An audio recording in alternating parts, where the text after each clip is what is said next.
Bahubaali! I don't know if they did that in the movie or not, but we're certainly doing it now. Bahubaali! So I looked up what Bahubaali means, and apparently it means like strong-armed one with strong arms. Oh, that makes a lot of sense for what he does in the movie. Yeah. And just glancing at Wikipedia, I don't know if he is a specific historical figure in Indian or Telugu myth, or if he's been many different people. There was actually a TV series for a little while called Bahubali, but I don't know if it was really about the same subject matter or if it just happened to have that name. I kind of equate him to Hercules in that Greek myth, renowned for his strength. From what I read about it, I guess the director's father would tell him stories about him. So he was kind of a mythological figure from the past. Yeah, I think it's like a Paul Bunyan thing. He might be based on like a historical figure. I do not know. We are dumb white Americans, so don't crucify us, please. Yeah, in the comments, let us know. Educate these dumb white Americans. So I was thinking about, like when I was coming up with a good metaphor, I came up with Hercules, and I started thinking, well, Hercules is Greek mythology, and even though Greek was kind of the founders of the whole Western culture in a lot of ways, I was trying to think of American myths, and like you said, Paul Bunyan, Pecos Bill, there's not really that many good ones. What I was thinking of is RRR, the first movie that we did a Dumb White Americans review of, and it was very, very successful. Thank you for all those people who subscribed. This video we're doing now, this one's for you. That was a Tollywood movie, by the way, not a Bollywood movie. We learned a lot from the comment section of the RRR video, which by far exceeding like times like 10 any other video I've ever done. So thank you all who watched, subscribed as a result of that RRR video. And thank you for your comments, because we learned a lot about the whole situation with there being Bollywood, there being Tollywood, there being like 2 or 3 other different places. So that's all. And thanks for all the suggestions. Like, we've been watching a lot of great movies thanks to you guys. So keep the suggestions coming. Yeah, absolutely. There's a lot of movies out there that we have not seen. And if we see a good one, I'm going to talk it up. I'm going to get exposure for Tollywood. I'm going to tell people to check this shit out, because those things take a little bit of effort to get over here in America. I mean, RRR was successful enough that Netflix got it, snatched it, put it out there. So that's good. There's a lot of movies that is not the case, that I'm sure we have not even been exposed to.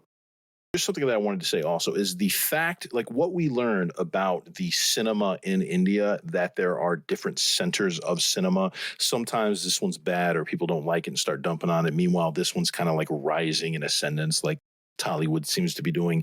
That phenomenon of multiple different centers of cinema, I wish to God we had that in America. I think we need that, because we don't really get it. Yeah, I don't know how much translates across to the other side of the world, but right now, Hollywood is pissing a lot of people off because the whole woke phenomenon. Actors get on the microphone and saying things that most people, 90% of America doesn't agree with, and they're in their own little bubble, their own little Hollywood headspace. I would love it if there were a few other regions that could compete. And this might blow their minds, but I don't think I know anyone that I know. They definitely do not know what Tollywood is as a difference to Bollywood. So everyone that's so mad at us and yelling at us that we need to do our research and stuff, I hate to break it to you, but we're like the cultured Americans. I know, but we're helping. We are allies in getting a little bit more cultural breadth in the average American dipshit viewer, because Hollywood's been stepping on its dick lately. It's been pissing a lot of people off, and the movies are getting so cookie cutter, cut and paste. Getting back to what I was saying about mythology, I started trying to think of RRR, not really mythological figures, but historical figures that they kind of mythologized a little bit. So I was trying to think what would be the equivalent of the United States, and I came up with Wyatt Earp. He'd be a good one. He was like a legend of the American West. And then the interesting thing about thinking about Wyatt Earp is 2 movies that came out sort of at the same time is you have Kurt Russell's Tombstone and you have Kevin Costner's Wyatt Earp. 2 different movies that took kind of 2 different takes. One of them was very factual, mature, not supernatural, but Tombstone actually had, you'd almost call it supernatural, in that they weren't coming at it as straight up fact. They were coming at it as a lot more style than substance, whereas Wyatt Earp was very substance over style. So the reason why I bring that up is because taking the suggestion to watch Bahubali after we loved RRR, same director, 2 to 3, 4 years apart. Yeah. Bahubahi apparently had like the record for the highest budget at the time, and then that was so successful that that's how they got RRR to be 3 times that. Rajamouli, after making Bahubali and its success, they probably started having people just like shoving wheelbarrows of money at him. Yeah. So good on him. 2 obviously different movies. One is kind of a historical mythologizing to relatively recently existing historical figures. And then you have Bahubali, which is like, the legends of Hercules or the journeys of Hercules or something like that, going way back and having this person who's probably like real big in their culture and giving him like all these godlike or demigod-like powers and abilities. As far as like my overall general impression is, I think my viewing pleasure of watching Bahubali was diminished only because I'd already seen RRR and I really, really, really absolutely loved it. So I think if I would have come to Bahubali as First, Rajamouli, you would have been like, that would have blown your mind and be like, oh my God, I have to look up more Tollywood movies. Yeah. I think in my mind, it suffers only by comparison. Otherwise, my head would have exploded just from how cool it was. It was like really good movie. Initial thoughts from you on the movie? Are we doing both parts or each movie individually? Let's take it as a whole. It seemed like they made it as a whole, kind of like Superman 1 and 2. After watching the first one, the effects are a little shoddy here and there, which was okay. Like, I knew going in that it had like a third of the budget of RRR, and it was also an earlier movie, so because I could appreciate seeing as a director like his storytelling refining as it went along. Those things I'd see now and then, like you'd see like giant pieces of rock hit the ground, the puff of smoke or water or whatever that would come up like looked a little shoddy, and be like, whatever, and you look past that because you're watching the story. I love the over-the-top legendary quality of the storytelling, like when he's climbing up the mountain and the girl first appears and just the effects when she would disappear. I thought all that was amazing. Like that was really setting a mood. As far as the little bit lower budget and the special effects and the director not being as experienced, obviously, because it happened in the past, there were some times where he went for certain things, like during combat, during battle, where my biggest cringy eye-rolling moments are shitty wire work. And I'll point a finger at Marvel Civil War. They'll have Black Panther jump in the air, do a spin, and kick Captain America, and it looks like shit. And I'm like, and I've heard it from the perspective of special effects guys, like they could do it better, but they only have so much time. They're usually in such a crunch that they basically say good enough's good enough. It's like on Xena. Yeah, Xena. When Xena had like no budget. Yeah, they had some really obvious, blatant, we are on a wire and do not look at all. I love the epic story. Oh my God, I actually like yelled at the end of part 1 with the huge betrayal. Yeah, when Katapa stabbed him. I did not see that coming. That was kind of a shock. I couldn't wait to get back to watch part 2. And then I felt a little bit more disappointed. Part 2, the whole thing was a flashback. That threw me off because, looking back now, Shiva is the young son who they eventually started calling Bahubali also. But I thought he was the protagonist and his story was a thing. So the fact that they spent like a good hour and a half or 2 hours flashing back to his father in part 1, that was a lot, but I guess they had a lot of story to tell. So then I start up part 2 like a month later. It's been a month since I watched part 1. In my head, I didn't connect. I just assumed that we were going to be continuing with Shiva's story. And so the fact that Katapa still had the dark beard, he's got the dark beard when he's younger, and then he's got the white beard when he's older. That didn't click in my head for like half an hour.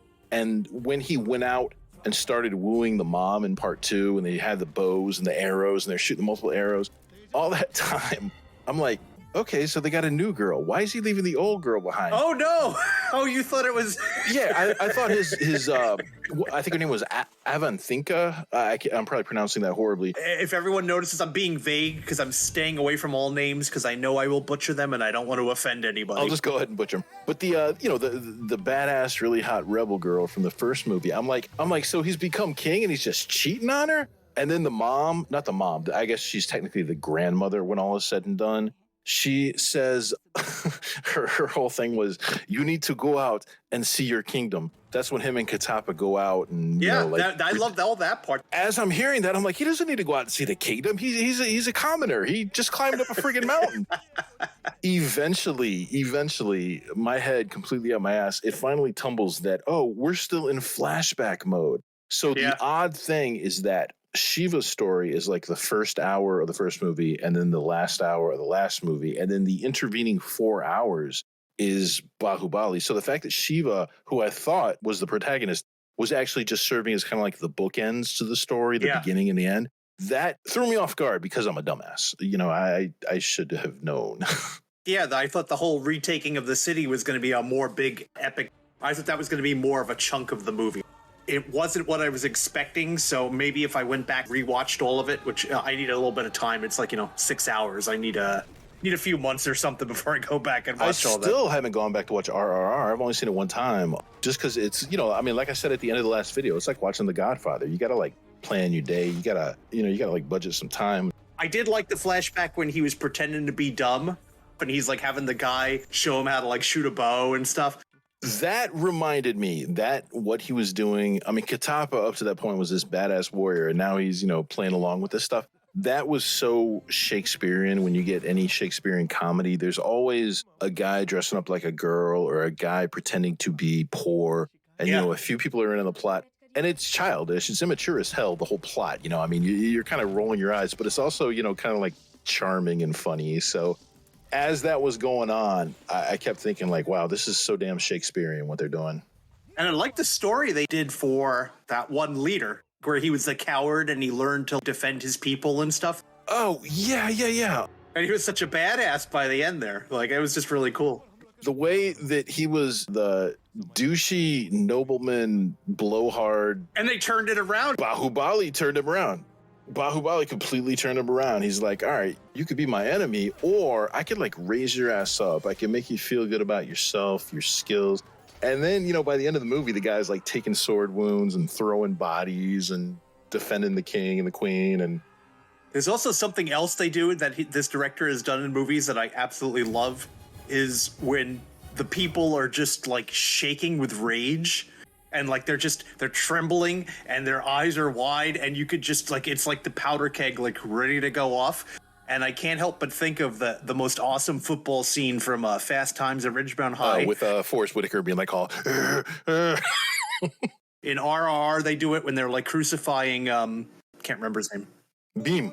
Beam, yeah. And the rebel woman, when they're talking about who's going to go next on the mission, they're all just like shaking with rage and they can't wait to go. Yeah, and the king, the brother. Yeah. Baladeva. Yeah, he had a lot of scenes like that too. So let's take the two very impressive actors / dancers / performance badasses that were in RRR and compare them as protagonists to Prahbas. I assume that's the pronunciation of his name. He only goes by one name. Bahubali, that guy. Comparison. I mean, how'd he do as far as being a protagonist for you? He was very charming, considering he was playing multiple roles and stuff. I thought he did a great job. To be fair, he played both roles basically the same. Father was son as far as their behavior. They had different motivations, but yeah. Well, I mean, they both had that like that piercing, horny stare when they, it's like, I have found the woman that is going to be my wife. So they get that stare, and that dude had like he had like smoldered down, much like. Did you see the Rock and his? Oh yeah, that's his special ability. Yeah, this guy's special ability was smolder. Plus, unlike The Rock, when this guy was doing it, you can see the fan kick on and his hair started blowing. That was funny. Yeah. All right, so wooing technique. Looking back, Shiva and the rebel leader girl, Avathinka, or whatever her name was, were going to end up together. Perhaps they were destined. I don't know. So his approach, his wooing, his flirtation with her, looking back, seems like funny, kind of, like I said, Shakespearean. It's all for a good laugh. But I mean, as I'm watching it, I didn't know all that stuff. So I'm seeing him like his first contact with her really is he swims up and starts tattooing her hand. I assume it's like henna. It's probably not a permanent tattoo. I hope. I thought it was. Maybe it is. If it is, then doesn't that just make it more fucking creepy? He swims up underwater and he's got that look on his face like, yeah, you're into this. And he starts tattooing her hand. And then he's in the tree behind her all stealthily and he's tattooing her shoulder. And I'm like, holy shit, he's like mutilating her without her permission. What the fuck? This is so wrong. It's so wrong. I thought it was cute because it was like she finally met her match. She was looking for someone who could stand on her ground. I don't mind stuff like that. That's like a modern mindset. Looking at It that, is, it oh, is. you're doing it against her. I don't even think of that when I'm watching it. Like I get the whole, like you say, it's a very Greek or it's like a very biblical story. Looking back, now that I've watched the whole movie, I'm like, all right, made sense. It was a cute scene. Again, very like Shakespearean comedy. At the time that I was watching it, I was just like, no, what are you doing? No, you can't do that to someone. What if he was bad at his job? If he just like scrawled like some scribbly shit. Or she moves her hand and it's just like this messed up, like goofy thing on her hand. Plus, if it was a real tattoo, they hurt. There's no way you could sneak up on somebody and tattoo them. So, Well, she thought it was the fish nipping at her hand. yeah, I've had plenty of tattoos, dude. That ain't no fish, but still. I thought the tree one was even more clever. That was cool because he was so damn stealthy that she just had no clue. Yeah. It's just right there. Basically, both him and his father were demigods in the way of Perseus, in the way of Hercules, in the way of Jason of the Argonauts. He just was so much stronger, better, faster, more skilled. I mean, he didn't like grow up getting trained to use a sword, and yet, there he is with a hatchet and a sword just tearing people up. Plus, I mean, this guy was friggin' huge and he was ripped. Yeah. I actually saw that like in preparation for him being in this role, I don't know if it was for the first movie, the second one or whatever, but he actually got in contact with some like the Undertaker, American wrestler, the Undertaker, and a few other like really like big giant dudes. And we're like, I need to put on like some serious mass for this role. So I will take any advice you have to offer. So that was interesting. I honestly, as dumb white American, I didn't know any people were grown that big. That's kind of impressive. Well, I know that, like, even like they have that comedian that was in the Terrible Eternals. Like he got all ripped. Well, he got ripped, but he wasn't large. I mean, ripped and large are two different things. Whereas, this actor Prahbas, he's a big man. I mean, obviously, you get a country of that many people, you're going to get some people out of the norm.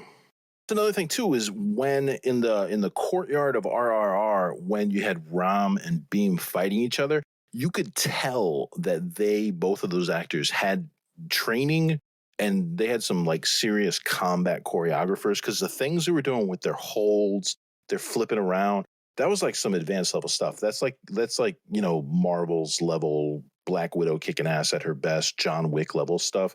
Whereas in Bahubaali, not so much. There were a couple of scenes when Bahubaali and Avathinka were surrounded. She was in the swamps and there were guys around her, and the camera was doing this big panning sweep, and you could see them just kind of flat-footed swinging their swords kind of haphazardly. It didn't look like they were in like a combat stance or the weight was on the balls of their feet. And that was definitely not the case in RRR. So I will once again credit that to the author just having probably more money for fight choreographers. I think in anything, it's a continuum. Two sides of a continuum. Style and substance are diametrically opposed, I think, at least when you're doing a movie or something like that. So the best movies have like a real good balance point. So RRR, style, awesome fucking style. It blew us away. We loved it. It blew our heads off. Yet the substance was there when it came to like fight scenes, the people with doing things with their guns, that kind of thing. So occasionally, once or twice, they would sacrifice some substance for style. I'm cool with that. The Matrix sacrificed substance a lot of times for style, but when they did their style, they just did it so fucking cool that it was, an acceptable thing. So I think, and hopefully it's the director getting better at his craft, but I think Bahubaali, in a lot of those cases where it came down to style or substance, they fell heavily on the side of style. I will agree with that. That gives you the idea of somebody having a chariot with a big blender blade attached to it.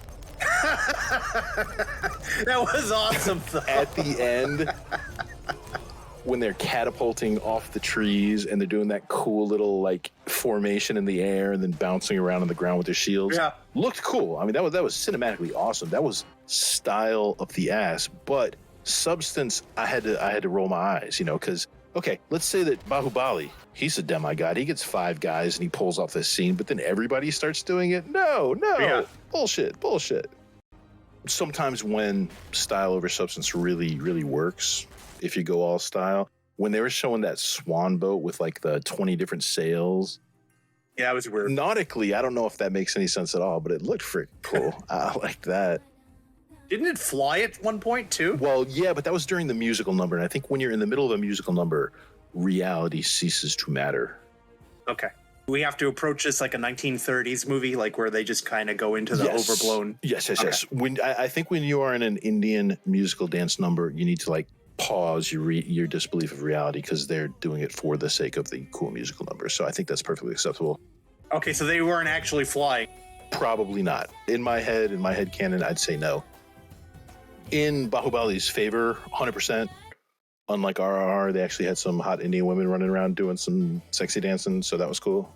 I've never seen an Indian movie where I haven't enjoyed all the female actors. Hell yeah. They're just the most beautiful women in the world. I like the nose rings. I like the, I don't know what you call the dot on the head, but I like that. Not that everybody has that. It's the third eye.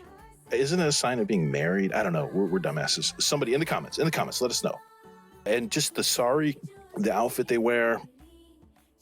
All right, let me see my notes real quick. Oh, the concept, I don't know if it translates well, or I don't know if this phrase has made it over to India, but in Hollywood, they call it a meet cute. Yeah. That's when your two actors, lead male, lead female, it's when they meet. Usually it's some kind of cute little, oops, I dropped my groceries and you help me pick them up, or whatever is appropriate for the movie. I like that the meet cute for Baahubali 2 was a big like combat foreplay, like the raiders came out of the woods and it's when the guy was hiding up on the roof, right? And she gets into combat and she's all fighting these dudes and he's just walking around on the periphery giving her the hard horny eyes, and she could have been stabbed at any time. She could have been killed. There were like 20 guys. You don't know she can fight, and he's just walking around like just staring at her like and meanwhile she's like having to fight like 5 different bad guys. So I thought that their meet cute of a combat raid was kind of funny. That's cool. They just do everything so much more epic. It was absolutely epic. They went for it. They went for it so hard. Absolutely loved part 1. Was a little bit disappointed with part 2, but I'm glad I watched it. And I want to keep going through the rest of the recommendations and check out a lot more of these movies. I feel the same way. This is the second time that we have delved into the world of India, and we're not going to be just doing India, but this is going to be the start of a new playlist, a new feature called Dumb White Americans Watching Foreign Movies. I think next time I have a movie in mind that I think everybody's going to like very much. So we'll be entering the world of Japan for an episode. But to all you Indian listeners, I know I said it. I know Andrew said it at the beginning of the video. We're really appreciative of y'all subscribing and watching our stuff. So hopefully y'all like this too. Feel free to lambaste us in the comments for any time I said Bollywood by mistake. Well, our cultural insensitivity, yeah.